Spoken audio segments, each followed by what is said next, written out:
Hello, listeners. Hi, my name is Madhavi, and I'm so happy to have you on UppTalk.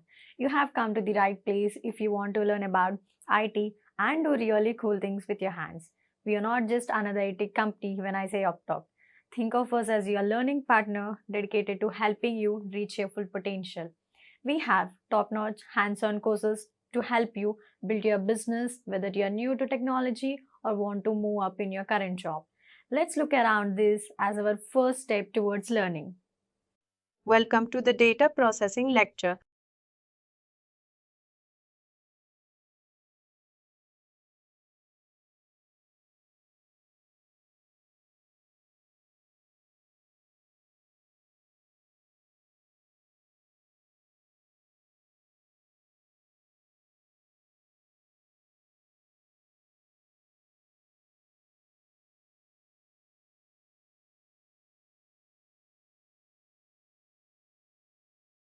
Trying to show in a holistic view which we are, which we want to see. We will do it at last. That will be better. What is data classification and why do you need data classification as a part of your process?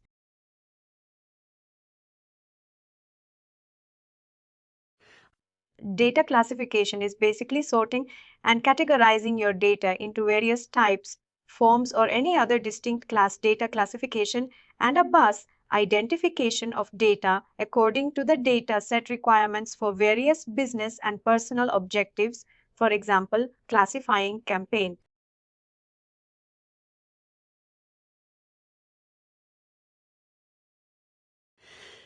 I'm sure you guys, this is very self explanatory, and you guys have seen what is data classification in your day work as well, whereby you get a set of data. What you do is you go ahead and you receive a source of truth. When I say source of truth, it's nothing but the various classification sheets or the taxonomy sheets or what else you receive.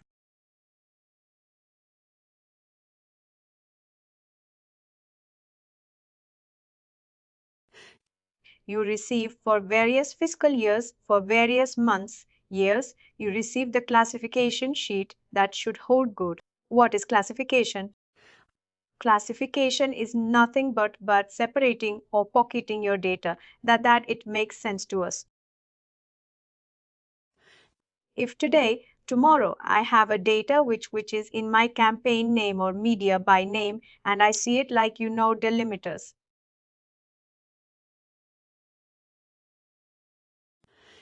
That's how.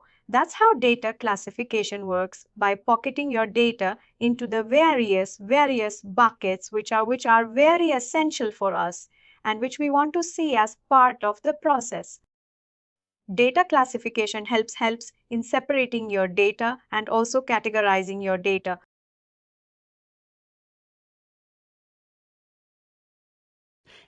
When I say separating your data, your media by your campaign name can be there with delimiters like underscores or pipes or whatever hyphen, and then that doesn't make sense to us. What we do is we go ahead and look for this subtle source of truth, whereby we know that what. The second position after delimiter is camp country. Third position is country code. Fourth position is device type on, and fourth, the classifying this data and marketing them is called data classification. That all these values after delimiters and stuff that makes sense to us, that makes not only sense, but also that helps us with like the various harmonized dimensions that we received, or harmonized dimensions or calculated dimensions that we received, that we can go ahead and use our dimensions with respect to the measurements, and they do help us make more sense, right?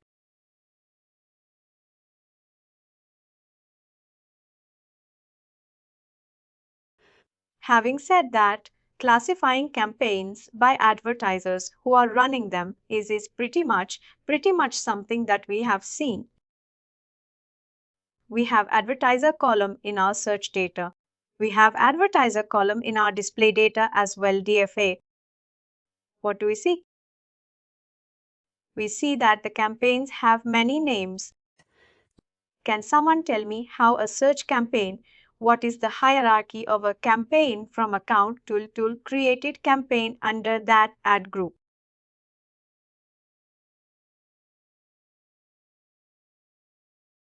Keywords come separately and ads.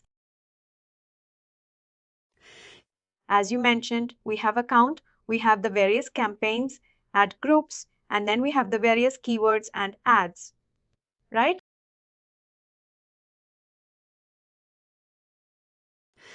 This entire hierarchy is essential. While you create your campaigns or while you segregate your campaigns, and just to take a step back, why do we bifurcate things into separate campaigns and then separate ad groups? If you have a like, if you consider an e-commerce business, you will find that there are multiple categories that come in, right?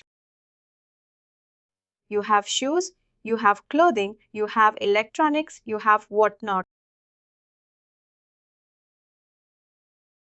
You have decoratives, you have gifting items. When these everything come into Datorama, when all these things a client brings in, and you being an agency, you want to categorize it. First thing is you want to separate out all the LOBs or line of businesses and then create campaigns accordingly. Why do we need to segregate campaigns? Because we can keep everything under one campaign, right? But we do want to track the campaign performances. We want to track how the campaign performs, and that's why we classify the entire data. Then why do we do it in various ad groups? Because under each category we have various subcategories, right? If it is a footwear, if it is my category, then I have the various ad groups which deal with, say, I don't know, like, with flip flops, with with with party wear shoes, with ethnic shoes, and all those things, right? All these are the separate ad groups that remains beneath them, and they have the separate creatives, even, right? These are the separate things that come under the separate buckets. And now coming a step forward again, then when you have segregated campaigns and you want to roll it up to your advertiser, there comes your data classifications in place. Campaigns can be of many names. But if I want to roll it up to the advertiser level, you will see that advertiser will be like, they can be. They can be 200 campaigns, but your advertiser is the same way. Or advertiser can be maximum of 2 and 3. 2 or 3 advertisers that you have. What do you like? This is a campaign advertiser relationship that we are trying to classify, but you will see the various types of classification that you need to do in your life and roll it up to a separate entity. Or the other day we saw with being inside, we saw that you have, no, not with parent children, it was with calculated dimensions, or no calculate dimensions, I believe, whereby you have the various channels, various sources of data, Google AdWords and Yahoo, Bing, Twitter, etc.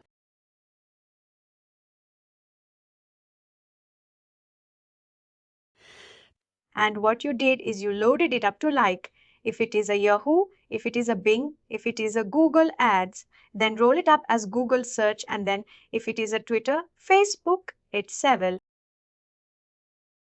Roll it up to social. We saw these right now. We saw these kind rolling ups happening throughout, and we saw how we are categorizing our data, and that data classification will also help you do that. And all these are harmonization techniques: data, calculated dimensions, measurements, parent, child, and you will see that there are overlapping features in each of these harmonization tools.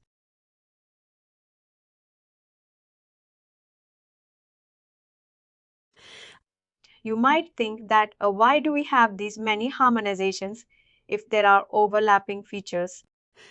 But then overlapping feature doesn't mean that there is that they could have omitted one feature, because you won't find. You will find different scenarios in the same case where you need to use the two different types of harmonization. Maybe in case even you feel that there are overlapping features between two or three harmonizations that are available with Datorama, like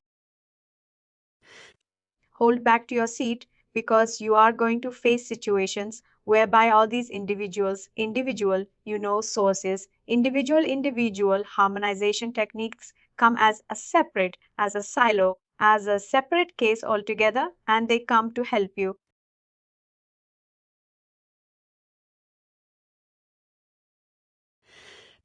Keep in mind, whichever case comes in, try to analyze what type of harmonization am I going to use and act accordingly. Maybe somewhere you need a parent child, maybe somewhere you need a calculated dimension, maybe somewhere you need a pattern, somewhere you need a classification to be done on and forth. But crops of the story means the same. The purpose is to harmonize our data completely and correctly and accurately and take it forward from there, right? That's how our classic data harmonization of techniques are, classified in Datorama. While when I say that, what I mean is this is how the structurally, this is the content of Datorama's harmonization.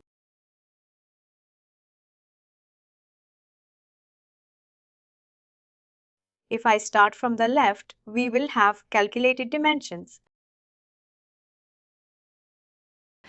I should have calculated measurements in there as well, because that is a major harmonization, and we have learned logical conditions where we have to use logical conditions to harmonize, and then the transformation rules.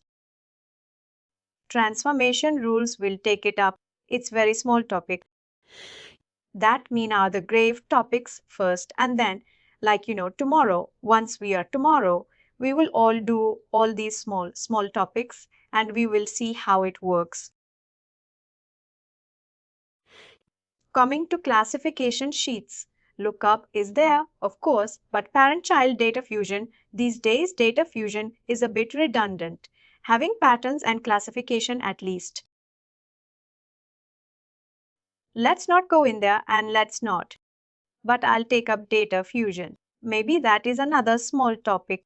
It's nothing but like, merging your data, and we'll take it. But the gray ones are parent share data, classification patterns, and then finally the immersion. These are very important topics, along with calculator, dimensions and measurements, and logical conditions. These are some of the very important topics that all, like, all these are present in the system to provide you with correct and accurate data. But you need to know how to use, where to use, why to use these in separate cases. That's how structurally it looks like. And before we go off to patterns, we will start with patterns. But let's see a slide on data classification. Basically, the option data classification, not the theoretically data classification. We now know that what is theoretically data classification is, but as an option of harmonization, data classification is present as a tab in Datorama. What we do is data classification allow us to classify our data without using a single line of code. Correct. Now, if it is and all these things that we will learn is with respect to dimensions, nothing to do with measurements. In the earlier slide, we can keep the calculator measurement, because all the factors that you see over there are pertaining to the dimensions and not measurements, calculated measurement. Why I said should be there? Because it is also an important tool. But that's for measurements, Bucky. Rest of all these things are fraud, dimensions right. The option data classification that we have in Datorama allows us to classify our data using it without using a single but this is the most important part. Previously we saw right while the rolling up our data we used if function. First we saw extraction, extract function. We saw like the count function, distinct count function, and then we saw the if functions. When we were trying to do a roll up, in that case, what we used was if this is this, then do this, if this is this, then do this, and then finally an else statement to support everything. But someone, by the way, when I'm here, let me tell that the code that we use in Datorama is Java, the format that you see.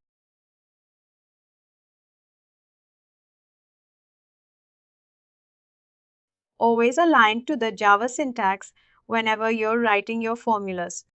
Data classification allows you to classify your data without using a single line of code, empowering you to easily accomplish tasks that would have previously been done through classification tools like calculated dimensions or lookup. For example, if you need to classify your data by subject area, news boards, etc. System, upload a classification file and you're set to a client provides with a separate classification file where each row is assigned to a class. I guess you guys are used to it to receive the classification sheets from clients whereby here bucket. Data classification basically helps us to do this without using any lines of code. Please do like, share, and subscribe to our channel. For more information, contact us sales@therightupptalk.com.